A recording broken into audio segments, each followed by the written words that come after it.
ശുചീന്ദ്രത്ത് വെച്ച് അച്ഛനെ കാണാതായില്ലേ, അത് പ്ലാൻ ചെയ്തത് അയാളായിരുന്നു. അയാൾക്ക് കൂട്ടായി അങ്കിൾ ചന്ദ്രശേഖരനും. ഞാൻ വിക്രത്തിന്റെ വീട്ടിൽ നിന്ന് ഇറങ്ങിയില്ലെങ്കിൽ അച്ഛനെ കൊന്നുകളയുമെന്നായിരുന്നു അവരുടെ ഭീഷണി. അതിന് വഴങ്ങിയിട്ടാ ഞാൻ പോകുന്നത്. എന്തുകൊണ്ട് എന്നോട് നേരത്തെ പറഞ്ഞില്ല? പറഞ്ഞാൽ വിക്രത്തിന്റെ പ്രതികരണം എന്തായിരിക്കുമെന്ന് അറിയാവുന്നതുകൊണ്ട്. എന്നാൽ ഇപ്പോഴും അതേ എന്റെ പ്രതികരണം.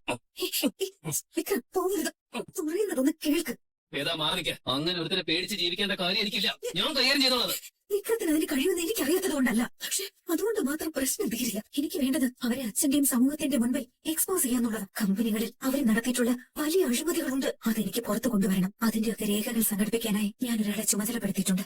എല്ലാം നിയമം കൊണ്ട് മാത്രം നടപ്പിലാക്കാൻ പറ്റില്ല വേദ. നിയമം കൊണ്ടേ പറ്റൂ. വിക്രം അത് കയ്യിലെടുത്ത് വീണ്ടും എന്തെങ്കിലും ചെയ്താ നിങ്ങൾ കൂടി കുറ്റവാളിയാകുമെന്നല്ലാതെ വേറെ എന്ത് സംഭവിക്കാനോ? എനിക്ക് വിക്രത്തിന്റെ നിരപരാധിത്വം തെളിയിക്കണം. അവരെ നിയമപരമായി ജയിലിലടയ്ക്കണം. മുത്തശ്ശന്റെ മുഴുവൻ ബിസിനസ്സുകളുടെ അവകാശം എന്റെ പേർക്കാ. അതെല്ലാം വിട്ടുകളയാമെന്ന് ഞാൻ കരുതിയതാ. ഇനി ഏതായാലും ഭേദം ഇത് തീരുമാനിച്ചിട്ടില്ല. ആ യുദ്ധം ജയിക്കുന്നത് വരെ വിക്രം ഞാൻ പറയുന്നതുപോലെ കേൾക്കണം. പ്ലീസ് എന്നെ മനസ്സിലാക്കണം. പോരുമ്പോ അമ്മയ്ക്ക് ഞാനൊരു വാക്ക് കൊടുത്തിരുന്നു. നീ പറയുന്നതനുസരിച്ച് ഇനി മുന്നോട്ട് പോകുമെന്ന്. ആ വാക്ക് ഞാൻ പാലിക്കും. മതി, അതിനി അധിക കാലമില്ല. വിക്രം ധൈര്യമായിട്ടിരിക്കും. നീ വിളിക്ക്. എന്താ ഞാൻ വിളിക്കണോ? ശങ്കരേട്ടൻ വിളിച്ചോളൂ. വേദേ അച്ഛൻ വരും, അകത്തേക്കിരിക്കാം. നീ ഇങ്ങ് വാ. നമുക്ക് അല്പം കാറ്റും വെളിച്ചമൊക്കെ കൊണ്ട് സംസാരിക്കാം. നീ ഒരു ചെറിയ കുട്ടിയല്ല. കാര്യങ്ങൾ വകതിരിവോടെ തിരിച്ചറിയാൻ കഴിയുന്ന വളർന്നു വലുതായ ഒരു പെണ്ണാണ് നീ. നിന്റെ ജീവിതത്തിന്റെ തെരഞ്ഞെടുപ്പ് പൂർണ്ണമായും നിന്റെ അവകാശമാണെന്ന് അറിഞ്ഞുകൊണ്ട് തന്നെ ഞാനിത് പറയുന്നത്. നീ ശ്രദ്ധിച്ച് കേൾക്കണം. അച്ഛൻ പറയും. നിന്റെ ജീവിതം ഇങ്ങനെയായി മാറിയ ദിവസം, കൃത്യമായി പറഞ്ഞാൽ 2024 ഡിസംബർ 18. അതിന്റെ തലേന്ന് ഈ വീട്ടിൽ വലിയൊരു ആഘോഷം നടന്നിരുന്നു. നീയും ദർശനും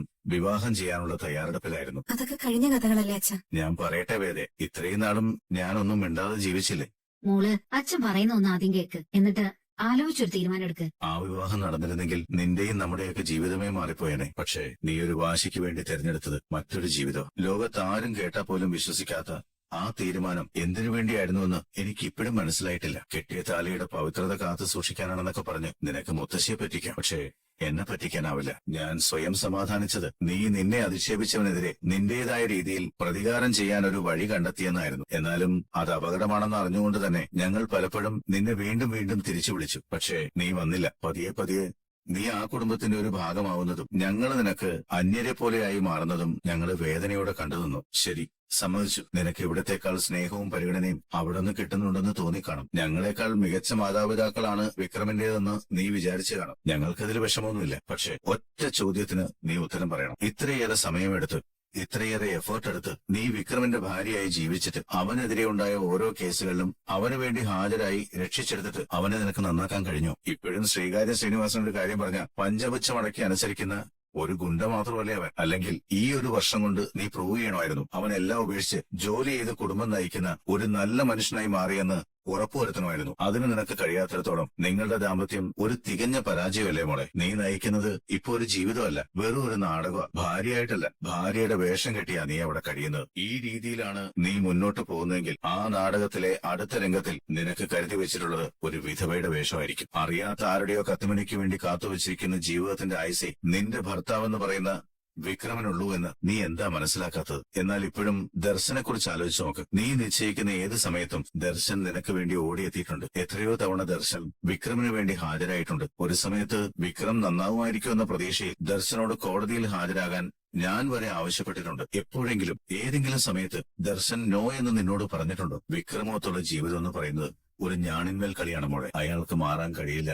അത് അവസാനിപ്പിക്കുന്നതാണ് ബുദ്ധി. പകരം നിനക്ക് ഏറ്റവും ചേരുന്നത് ദർശനായിരിക്കും. എന്തായാലും ആ കുടുംബം ഉപേക്ഷിച്ച് പോന്നവളല്ലേ നീ. ഇനിയെങ്കിലും നിന്റെ സ്വന്തം ജീവിതത്തിന്റെ കാര്യത്തിൽ ഒരു തീരുമാനം എടുക്കണ്ടേ? ചന്ദ്രശേഖരനുമായി ഞങ്ങൾ സംസാരിക്കട്ടെ മോളെ. മറ്റുള്ളവരുടെ കേസുകൾ പഠിക്കുന്നതിലും വിധി നിശ്ചയിക്കുന്നതിനും അച്ഛന് നല്ല കഴിവുണ്ട്. അച്ഛന്റെ വിധിന്യായങ്ങൾ പലതും ഞാൻ പഠിക്കാൻ വേണ്ടി വായിച്ചിട്ടുണ്ട്. പക്ഷെ സ്വന്തം കുടുംബത്തിലേക്ക് വരുമ്പോൾ ഒരു തരത്തിലും കാര്യങ്ങൾ പരിശോധിക്കാൻ അറിയാത്ത, സാമാന്യ ബുദ്ധി പോലും ഉപയോഗിക്കാൻ അറിയാത്ത ഒരാളാണ് അച്ഛനെന്ന് എനിക്ക് തോന്നിയിട്ടുള്ളത്. അച്ഛൻ തുടങ്ങിയെടുത്ത് നിന്ന് തന്നെ ഞാനും ആരംഭിക്കും. നിങ്ങൾ എല്ലാവരും കൂടി എന്നെ ഒരു വിധവയുടെ വേഷം കെട്ടിച്ച് വിക്രം കെട്ടിയ താലിബന്ധം ഒഴിവാക്കാൻ അമ്പലത്തിൽ ചടങ്ങിനിരുത്തിയത് ഓർമ്മയുണ്ട്. അന്ന് ഈ വീട്ടിൽ നിന്ന് ഞാൻ ഇറങ്ങുന്നതിന് നിങ്ങൾ അറിയാത്ത മറ്റൊരു കാരണം കൂടി ഉണ്ടായിരുന്നു. അന്ന് രാത്രി ഞാനൊരു സ്വപ്നം കണ്ടു. നിനക്ക് വേണ്ടിയാ ഞാൻ മരിക്കുന്നത്. ഇവരൊക്കെ കൂടി നിനക്ക് വേണ്ടിയാ എന്നെ കൊല്ലുന്നത്. അന്ന് ആ സ്വപ്നം കണ്ട് ഞെട്ടി ഉണർന്ന് പുറത്തെത്തുമ്പോ ഞാനൊരു സംഭാഷണം കേട്ടു. അതെന്റെ അച്ഛനും ചേട്ടനും തമ്മിലുള്ളതായിരുന്നു. ആ താലി അവളുടെ കഴുത്തിൽ നിന്ന് പൊട്ടിച്ചെറിഞ്ഞ് ദർശനമായുള്ള വിവാഹം നടക്കുന്നതിന് മുമ്പ് തന്നെ അവനെ ഈ ലോകത്തെന്ന് പറഞ്ഞയച്ചിരിക്കണം. ഇനി അങ്ങനൊരുവൻ ഈ ഭൂമിയിൽ വേണ്ട.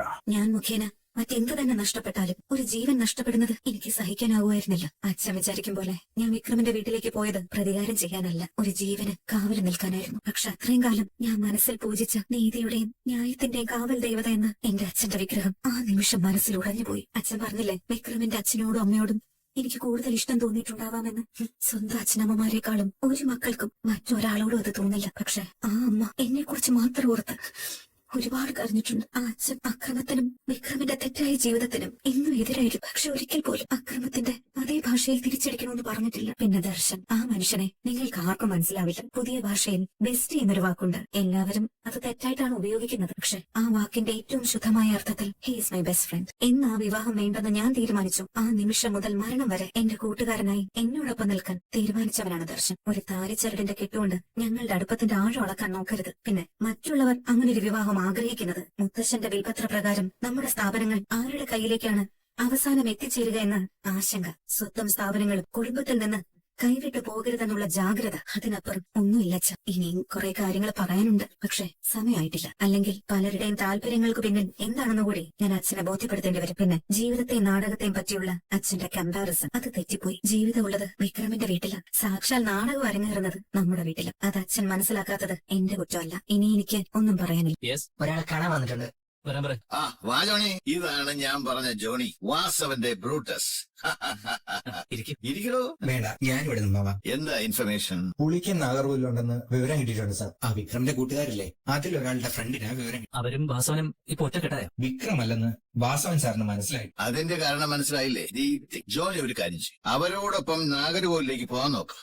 എന്നോട് കൂടെ ചെല്ലാൻ വാസവൻ സാറ് പറഞ്ഞു. ആ അത് നന്നായി, അത് നന്നായി. അവിടെ എത്തി അവരെ കണ്ടുകിട്ടിയാൽ ഉടൻ ഞങ്ങളെ അറിയിക്കണം. വാസവൻ എത്തുന്നതിന് മുമ്പ് ഞങ്ങൾ അവിടെ എത്തിക്കോളാം. ശരി സാർ.